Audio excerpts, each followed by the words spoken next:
Guys, welcome back to my YouTube channel. So आज की video के अंदर हम बात करने वाले कि कैसे हम जर्मन जो है एकदम नेटिव लेवल की सीख सकते हैं। तो आइए वीडियो शुरू करते हैं। और उससे पहले अगर चैनल पे नए हो तो चैनल को सब्सक्राइब कर लो और साथ में बेल आइकन को क्लिक करके नोटिफिकेशन को ऑल पे सेट कर दो। नहीं। तो आइए वीडियो शुरू करते हैं।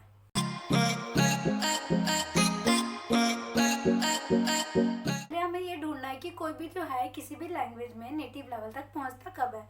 तो देखो, इसके 3 रीज़न होते हैं। सबसे पहला रीज़न ये है कि या तो वो वहीं का नेटिव स्पीकर हो, जैसे कि मान लो कि किसी को इंग्लिश बोलनी नहीं आती और अगर वो बच्चा जो है वो डायरेक्ट जर्मन में नहीं, मतलब किसी इंग्लिश स्पीकिंग कंट्री के अंदर बॉर्न हुआ है, तो ऑफ कोर्स उसको जो है वो इंग्लिश लैंग्वेज आ जाएगी बिना सीखे। तो ये तो था पहला रीज़न। दूसरा रीज़न ये होता है कि मान लो कि हम जैसे बच्चे जो हैं, जैसे इंडिया का एग्जांपल लेती हूँ कि कोई जो है इंडिया के अंदर हिंदी मीडियम में पढ़ा है पूरी 12th तक, लेकिन ग्रेजुएशन करने के लिए या हायर स्टडीज़ के लिए वो फॉरेन में चला गया। तो क्या हुआ, उसकी सराउंडिंग चेंज हो गई। तो इस केस में भी क्या होगा कि वो जो इंसान है जो यहाँ से दूसरी जगह गया है, उसका जो है लेवल जो ऑफ स्पीकिंग कोई भी लैंग्वेज पर्टिकुलर, वो जो है एकदम नेटिव की तरह हो जाएगा या क्लोज टू नेटिव हो जाएगा।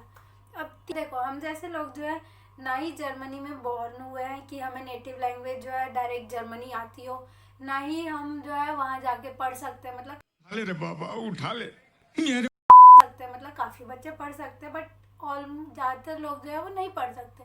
तो इस केस में हमारे पास तीसरा तरीका यूज़ होगा, वो ये है कि हम उस पर्टिकुलर लैंग्वेज की ग्रामर के ऊपर बहुत अच्छे से ग्रिप पकड़ ले और कमांड बहुत अच्छे से कर ले। तो देखो, जर्मन का क्या होता है, जर्मन के अंदर 4-5 लेवल्स होते हैं। पहला A1 लेवल, फिर A2, फिर B1, B2, C1, C2 ये होते हैं। तो C1 से A2 तो अप्रॉक्स नेटिव हो ही जाते हैं। तो सबसे पहले देखो, जो A1 और A2 के लिए तैयार कर रहे हैं उनको सबसे पहले सजेशन ये देना चाहूँगी कि जो आपकी आर्टिकल्स है उसके देयर दी दास किसी भी वर्ड्स के जो है वो बहुत अच्छे से करो, क्योंकि पूरे जर्मन की ग्रामर जो है वो उसी पे टिकी हुई है।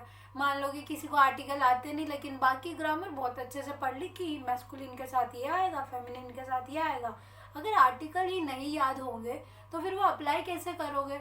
और अगर आपका बेस कमज़ोर है तो आगे मान लो C1 तक कर भी लिया डिग्री में, तो बोलते वक्त कैसे बोलोगे। Very good question, but your question hurt me. तो इसीलिए ये बहुत ज़रूरी है कि हम जो है वो अपना बेस ठीक करें, क्योंकि जब तक हमारी फाउंडेशन ठीक नहीं होगी, ऊपर का जो बिल्डिंग है वो कैसे मजबूत रहेगा। तो ये अब हमारे पास सबसे बड़ी प्रॉब्लम इसके अंदर आती है कि ठीक है हम ग्रामर पे ग्रिप अच्छी कर ले, लेकिन इसके लिए हमें कुछ तरीके भी तो पता होने चाहिए ना। हमें पता है कि बुक से पढ़ना ठीक है, लेकिन सिर्फ बुक से पढ़ने से काम नहीं चलेगा। हमें स्पीकिंग की प्रैक्टिस करनी होगी, तो स्पीकिंग कैसे करेंगे।